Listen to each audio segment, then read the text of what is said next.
Okay, we're going to do a gathered stitch now. So a gathered stitch creates these little folds in the fabric where the seam is made. So what a gathered stitch is it takes a piece of fabric that is larger and makes it smaller to sew to a smaller piece of fabric. To do our gathered stitch, we're going to need two pieces. We're going to need our seam and seam finishes piece number 30. And we're going to need our seam and seam finishes pieces number 33. Okay, so what we're going to do is we're going to start with our piece 33. This is our long piece that we're actually going to gather up and make smaller to fit our piece 30. So we have two pieces, but we only need one. So we're going to take the one piece and along the long side of the fabric, we're going to run two parallel rows of basting stitch. So remember, when we do a basting stitch, we have long threads that we have, and we do not backstitch. So the first row of basting, which we're going to start at the edge, we want to do at 1/4 of an inch. So line the edge of the fabric up with the edge of your presser foot. Do not backstitch, and stitch all the way down the piece of fabric.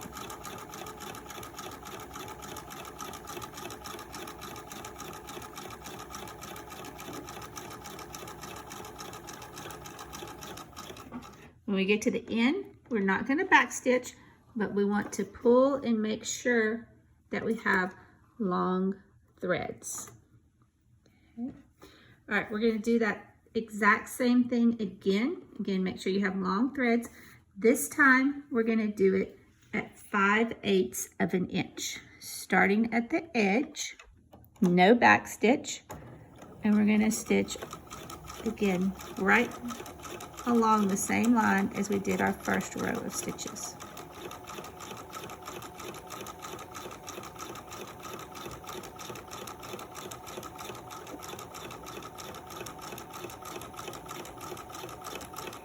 When we get to the end, do not backstitch.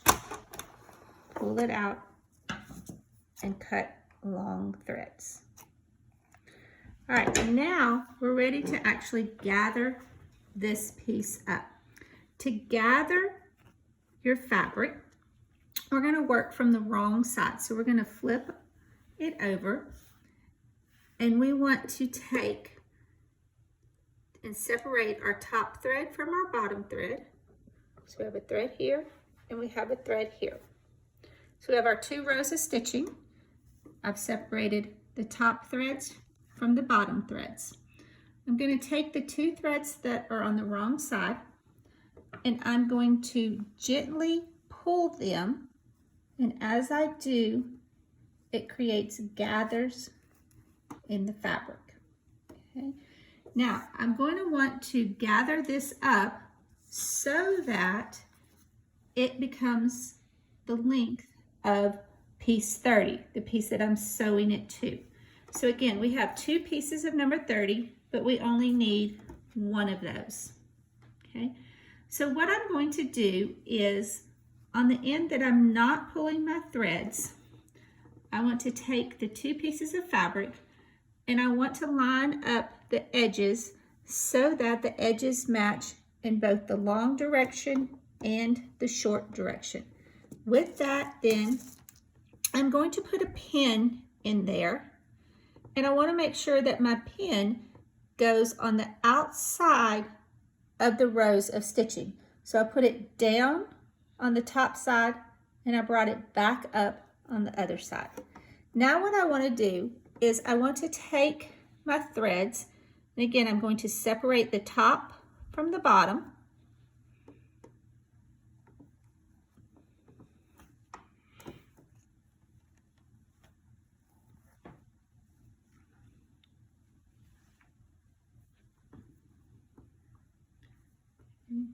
These are twisted, so I'm pulling them out to untwist them.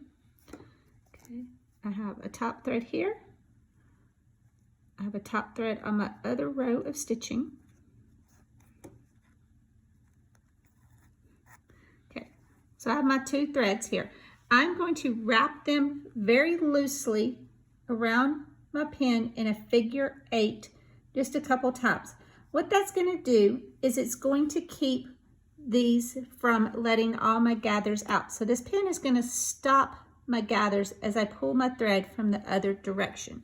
Okay.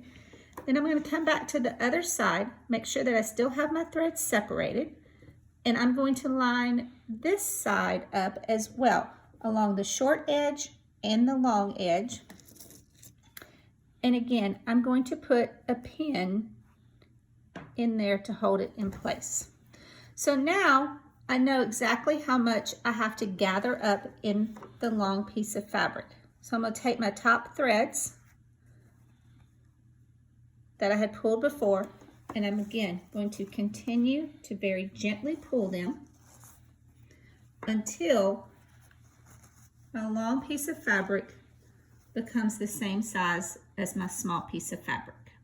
Okay, when I get it to be the same size, then on this end, I'm going to take my yarns or my threads, and again, I'm going to do a figure 8 around this pin so that my gathers do not come undone. Now, all my gathers are right here, and I need to evenly distribute them across my fabric. So I'm just going to very gently, with my fans, just push those gathers around so that they become evenly distributed across the piece of fabric.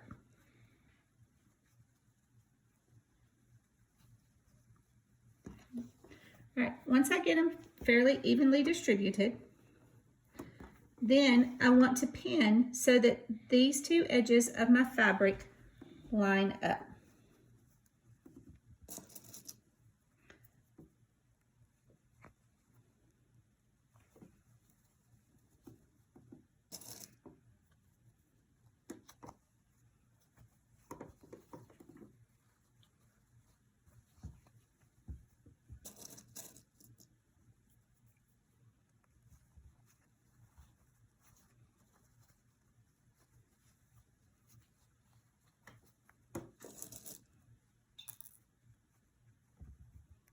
Okay. All right, so now I have my fabric lined up and I have it pinned. Now I'm ready to actually stitch my two pieces of fabric together. Okay. So I want to sew a plain seam at 5/8 of an inch through both layers of fabric. Now, remember our machine was on long stitch lengths for basting, so you want to make sure that you set your machine back to the regular stitch length. And then we're going to line up the edge of the fabric at 5/8 of an inch. We're going to come in a little bit and we're going to back stitch and make a plain seam. And we're going to stitch over those basting stitches that we put in, and that's okay. And as we're stitching, we want to make sure that we have our gathers laying flat or straight.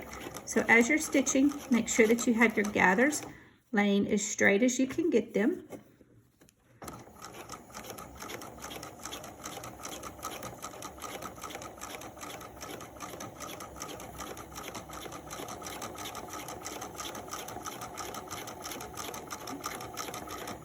Once you get to the other end, you're going to back stitch.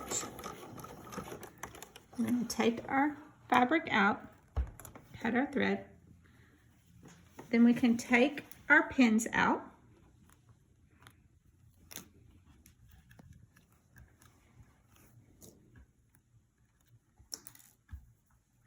And we open this up and we have our gathered fabric. So here are our gathers onto our smaller piece. And if you have threads that are coming out, or you see little rows of stitching here where your stitching didn't quite line up from where you did your regular stitch over your basting, if you have those, then if you want, you can pull that row of basting out so that it doesn't show. That's why we use a basting stitch rather than a regular stitch length.